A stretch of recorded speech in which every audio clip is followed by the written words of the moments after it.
Bill Gates is often seen as a man who always wins, but even the most successful minds carry silent regrets. For decades, he lived in a world of deadlines, numbers, and results, believing that constant work was the only path to greatness. Yet, behind the quiet confidence, there were moments when he looked back and wondered what he had lost while building an empire. He missed birthdays, dinners, and years of simple peace. His drive for success had blinded him to the softer side of life. The psychology of regret began to whisper in his later years, not to punish him, but to remind him that success without reflection is only half a victory. Gates learned that regret is not the enemy. It is the teacher that arrives once the noise of ambition fades away. In the early days of Microsoft, Gates believed sacrifice was a badge of honor. He slept in the office, lived off fast food, and rarely saw sunlight. Every missed moment with friends or family was justified by the thought that someday it would all be worth it. But when the chaos settled and the empire stood tall, he realized the hours he had traded could never be bought back. Regret began as a small ache, barely noticeable, but grew stronger with time. It wasn't guilt, it was awareness. He saw that while he had mastered the art of innovation, he had forgotten the art of living. That realization reshaped how he viewed success forever. For Gates, regret didn't come as one big event, it came in quiet flashes.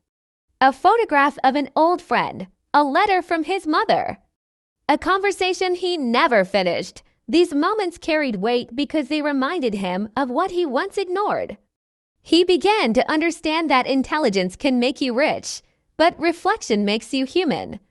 Regret became his mirror, showing him that no amount of money or fame could replace time lost with people who truly mattered. Instead of running from that pain, he faced it. He started to ask deeper questions, not about business, but about balance. What good is achievement if your heart feels empty when the applause stops? Psychologists say regret is one of the most powerful emotions because it connects our past decisions to our future growth. Gates didn't fight that truth. He studied his own regret the same way he studied technology, with curiosity and patience. He treated it like data, something to analyze and learn from. What he found was simple but profound. Regret doesn't mean you failed, it means you cared. It's proof that you wanted to do better. That shift in thinking turned his regrets into guides. Each mistake became a reminder to listen more, to slow down, and to value presence over productivity. When he stepped away from Microsoft, the world saw it as a business decision, but for Gates it was something deeper, a spiritual reset. He wanted to rebuild his life on empathy instead of efficiency. The Bill and Melinda Gates Foundation wasn't born just from wealth. It came from the realization that giving back heals regret. Every time he helped a child get access to education or saved a life through medicine, a small piece of that emptiness faded. He learned that the best way to make peace with your past is to use it to build someone else's future. Still, regret never disappears completely. Some nights, Gates would reread old journals, seeing the young version of himself who thought working nonstop was bravery. He smiled, not with pride, but with understanding. That boy didn't know better. And that's what regret taught him, that growth means forgiving your past self. Gates realized that self-compassion is a form of intelligence too. It allows you to move forward without shame. The older he became, the more he valued stillness over speed. He no longer needed to win every battle. He just wanted to live with purpose. People often ask if Gates regrets missing the chance to invest early in Google or the mobile revolution. He always answers calmly, "Of course I do, but I learned more from those losses than any victory could teach me." To him, those missed opportunities were lessons in humility.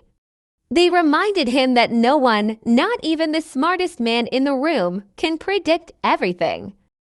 Regret sharpened his wisdom, it kept him grounded.